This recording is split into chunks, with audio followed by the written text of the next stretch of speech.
Hello everyone, welcome to Krishna coaching online classes. तो हम discuss कर रहे हैं ज्योग्राफी की क्वेश्चन सीरीज, तो जिस पे हम प्लांट्स के बारे में, इंडस्ट्रियल सेक्टर के बारे में डिस्कस कर रहे हैं।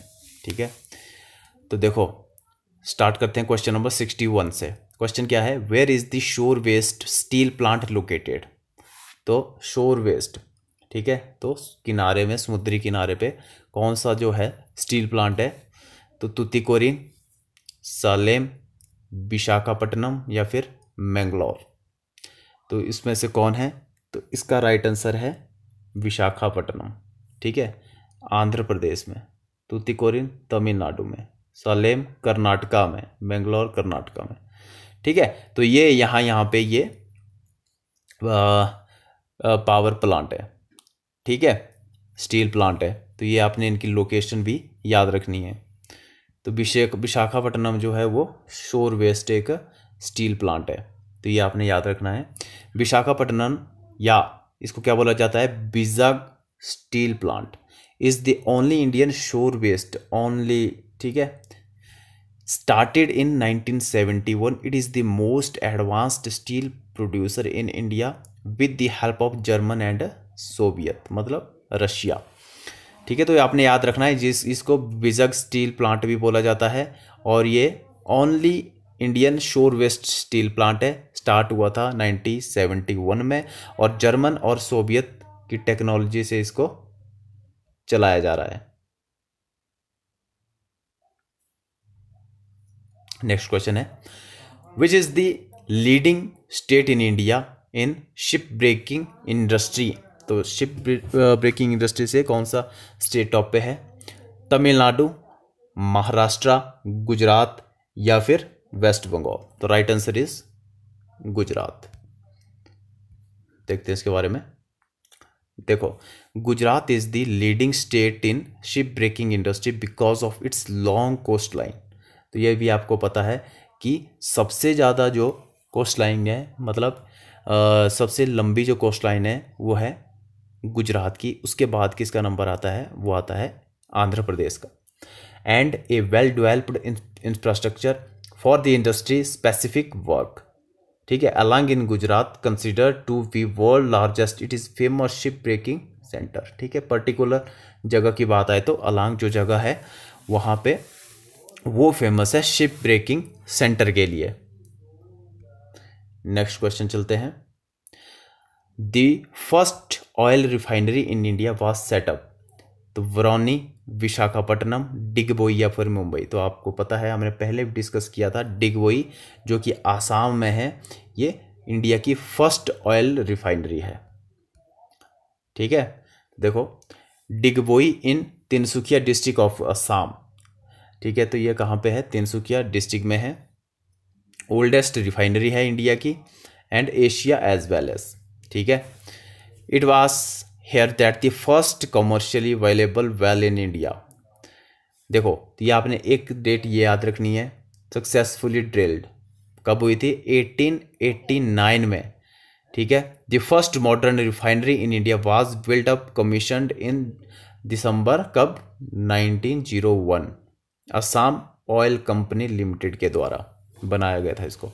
ठीक है, तो ये इसका राइट आंसर है, और डिगबोई को आपने याद रखना है, फर्स्ट ऑयल रिफाइनरी है इंडिया की और एशिया की। ठीक है, next question, Mumbai high is associated with steel, petroleum या फिर मैसेलियम या फिर जूट। तो आपको पता है पेट्रोलियम के लिए मुंबई हाई जो है वो फेमस है। ठीक है, तो नेक्स्ट क्वेश्चन इसके बारे में देख लेते हैं। Bombay high also known Mumbai high, ठीक है, is an offshore offline oil field, offshore oil field 162 kilometres off the coast of Mumbai, about 75 metre of water. The oil operation are run by India's oil and natural gas corporation, ONGC के द्वारा इसको operate किया जाता है। ठीक है, देखो next question पे चलते हैं।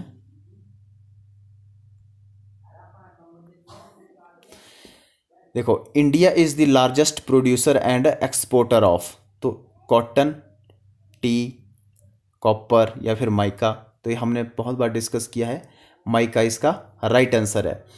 ठीक है, तो यहाँ पे जो है मतलब इंडिया में 90% जो है वर्ल्ड का माइका इंडिया में ही होता है, और सबसे ज़्यादा माइका होता है आंध्र प्रदेश में, उसके बाद बिहार में और फिर झारखंड में। तो ये आपने याद रखना है कौन कौन से स्टेट माइका प्रोडक्शन करते हैं। देखो, India is not only the largest producer but also the largest exporter of mica. ठीक है, प्रोड्यूसर भी और एक्सपोर्टर भी। Andhra Pradesh is the largest producer of mica. Geography of Indian, ये माजिद हुसैन बुक है ज्योग्राफी की, उस पर सोर्स है इसका ये। It is the second largest producer and exporter of tea after China in the world. ठीक है, तो ये भी आपने याद रखना है, चाइना के बाद जो है इंडिया का नंबर आता है चाय के प्रोडक्शन में भी और एक्सपोर्ट के मामले में भी।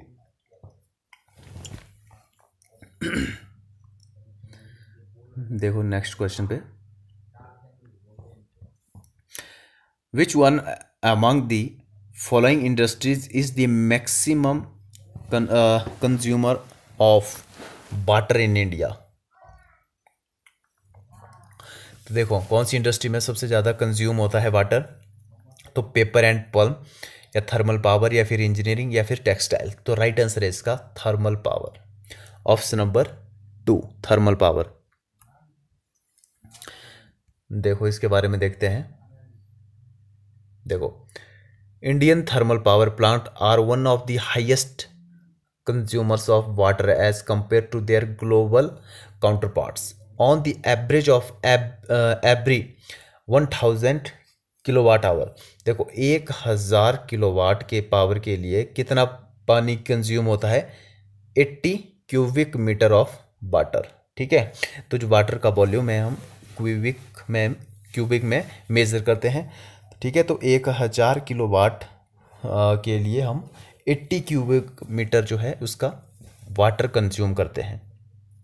ठीक है, तो ये आपने याद रखना है, और सबसे ज़्यादा जो है वो थर्मल पावर में इसका यूज़ होता है। तो नेक्स्ट क्वेश्चन है, देखो which of the following industries is at Koraput.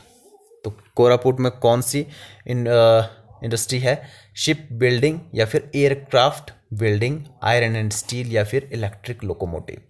तो राइट आंसर है इसका एयरक्राफ्ट बिल्डिंग, यहाँ पे एयरक्राफ्ट के इंजन बनाए जाते हैं। ठीक है, तो देखो कोरापुट है कहाँ पे, ये है उड़ीसा में। Is famous the engine division of Hindustan aeronautics limited, A defence enterprises on the government of India. This factory manufacture aircraft engine for MiG and Sukhoi fighter aircraft, जो कि हमने कहाँ से खरीदे हैं, रशिया से। ठीक है, सुखोई और मिग 21 बाइसन जिसको बोला जाता है। ठीक है, और राफेल जो है वो उसके साथ वो कहाँ से खरीदा है हमने, वो खरीदा है फ्रांस से। तो ये भी आपने याद रखना है। देखो, which place is said to be the Manchester of south India. तो ये अभी हमने डिस्कस किया लास्ट वीडियो में, तो राइट आंसर है इसका कोयम्बटूर। ठीक है, तो ये हमने अभी डिस्कस किया। कोयम्बटूर इन तमिलनाडु। ठीक है, is the referred aspect Manchester of India. Manchester है कहाँ पे, ये मैनचेस्टर है यूके में, तो ये भी आपको पता है। यहाँ पे टेक्सटाइल यूनिवर्सिटी आईटी सेक्टर है, तो इसलिए इसको मैनचेस्टर ऑफ साउथ इंडिया बोला जाता है। तो ये इतना सा आपने याद रखना है इसके बारे में। नेक्स्ट क्वेश्चन क्या है, which one of the following industries is known as sunrise industries.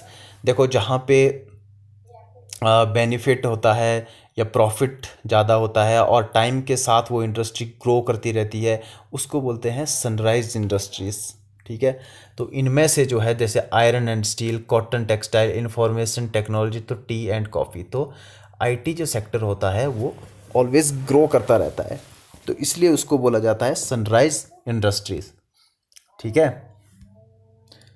तो देखो sunrise industry is a colloquial term for a sector or business that it is its infancy but is growing at a rapid pace. इस sunrise industry is typically characteristics by high growth rate, तो ये इसकी विशेषता है कि high growth rate होगी, number of startups होगा और evidence of venture capital funding होगी। It is mostly used in the context of information technology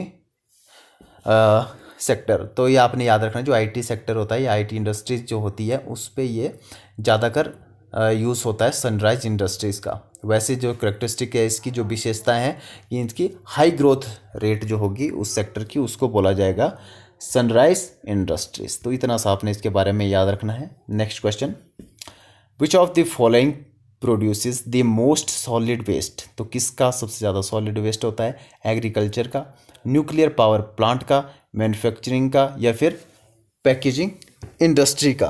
तो इनमें से किसका सबसे ज़्यादा सॉलिड वेस्ट रहता है? तो राइट आंसर है इसका मैन्युफैक्चरिंग। ठीक है, तो इसके बारे में देख लेते हैं। देखो, solid waste refer to solid और semi solid non soluble material such as agriculture refuse, डोमिलेशन वेस्ट, इंडस्ट्रियल वेस्ट, माइनिंग रिड्यूस sorry, municipal garbage and sewage sludge.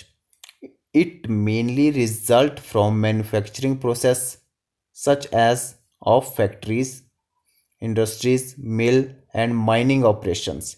Some example of solid waste production from manufacturing are chemical solvent, ठीक है, paint या फिर sand paper, paper products, industries by product. तो ये इसके कुछ एग्जाम्पल हैं, तो ये भी आपने देख लेने हैं। नेक्स्ट क्वेश्चन पे चलते हैं। देखो, in India the black revolution is related to the manufacturing of which product. तो ब्लैक रेवोल्यूशन जो है किससे रिलेटेड है? तो देखो, चारकोल, क्रूड पेट्रोलियम, डायमंड या फिर ब्लैक ग्राम। तो राइट आंसर है इसका क्रूड पेट्रोलियम। तो इसको काला सोना भी वैसे बोला जाता है, क्रूड पेट्रोलियम को। ठीक है, तो ये भी आपने याद रखना है। देखो, in India the expression black revolution is related to the production of crude petroleum. ठीक है, तो याद रखना है। It refer to the attempts made by the government of radically boost crude oil production in the country during 1970 में। और आपने पढ़ा अभी कि सबसे ज़्यादा जो पुरानी जहाँ पे तेल मिला था, ऑयल रिफाइनरी जो बनी थी सबसे पहली इंडिया में, वो थी कहाँ पे? डिगबोई, असम में। नेक्स्ट क्वेश्चन है, विच of the following sources has the largest share in power generation in India. तो ये भी आपको पता है, इसको भी हम बहुत बार डिस्कस कर चुके हैं क्वेश्चन को, कि सबसे ज़्यादा जो शेयर है पावर में या पावर जनरेट करने में, तो atomic power, thermal power, hydro power या फिर विंड पावर। तो राइट आंसर है इसका थर्मल पावर, जो कि कोयले से बनती है, कोल एनर्जी ये होती है। ठीक है, तो इसको देखते हैं।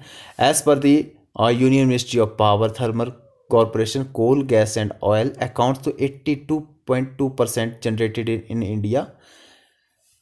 ठीक है, थर्मल पावर 62, सॉरी, लेकिन ये 2017 का आंकड़ा है। देखो, अभी का जो लेटेस्ट जो आंकड़ा है वो मैंने आपको पहले भी बताया हुआ था, अभी फिर से मैं एक बार रिपीट कर देता हूँ कि देखो, थर्मल से जो एनर्जी या फिर कोयले से जो हम एनर्जी जनरेट करते हैं या पावर जनरेट करते हैं, वो करते हैं 59%, मैक्सिमम तो यही है। और इसके बाद आता है हाइड्रो इलेक्ट्रिसिटी, ये है 17%। और इसके बाद आता है रिन्यूएबल एनर्जी, ठीक है, ये कितनी है? ये है 12%। और इसके बाद आता है फिर नेचुरल गैस, ये है 9%। इसके बाद आता है न्यूक्लियर एनर्जी, ये है 2%। और इसके बाद आता है ऑयल, ठीक है, तो ये है 1%। तो इस तरीके से हो गई ये कितनी? 100%। ठीक है, तो जो मैंने आपको आंकड़े बताए उनको आपने याद रखना है, ये लेटेस्ट वाले हैं और यहाँ से क्वेश्चन पूछा जाता है। ठीक है, नेक्स्ट क्वेश्चन पे चलते हैं। अच्छा, यहाँ पे हमारी स्लाइड्स ख़त्म हो गई, तो यहाँ से आगे हम नेक्स्ट वीडियो में डिस्कस करेंगे।